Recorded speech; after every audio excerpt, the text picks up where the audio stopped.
আসসালামু আলাইকুম, তোমাদের সবাইকে স্বাগতম আমার ইউটিউব চ্যানেলে। আজকে আমরা তোমাদের 7 নম্বর পৃষ্ঠা যে সর্বনাম এবং ক্রিয়া দিয়ে বাক্য তৈরি সেটা দেখব, সে ছক পূরণটা দেখব।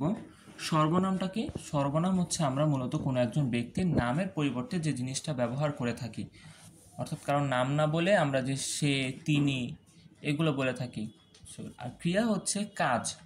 ক্রিয়া কি? ক্রিয়া হচ্ছে কাজ করাকে বোঝায়। এখন আমরা সর্বনাম দিয়ে বাক্য তৈরি করব। যেমন প্রথম সর্বনামটা দেওয়া আছে তুমি, তোমার। এখন এটা দিয়ে যে ক্রিয়াটা আসে এটা হচ্ছে আসা। তুমি আমাদের বাড়িতে এসো। তুমি আমাদের বাড়িতে এসো। তারপরে হচ্ছে আপনি, আপনারা, এটা কি খাওয়া নিয়ে ক্রিয়া। যেমন হচ্ছে আপনারা কোথায় খাবেন। 3 নম্বর হচ্ছে তুই, তোরা। এখন ক্রিয়া হিসেবে লিখবে হচ্ছে করা। তুই বাড়ির কাজ ভালোভাবে করিস। 4 নম্বর হচ্ছে সে, তারা।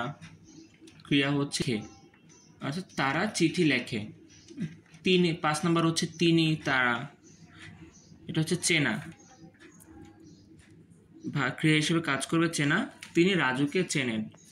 ও, ওরা, এটা ক্রিয়া হিসেবে লিখলাম হচ্ছে পড়া। ও আমার সঙ্গে পড়ে। এই হচ্ছে তোমাদের 7 নম্বর পৃষ্ঠার যে ছক পূরণ রয়েছে তার সমাধান। পরবর্তী এরকম আরও ছক পূরণ পেতে আমাদের ইউটিউব চ্যানেলের সাথেই থাকবে। ধন্যবাদ।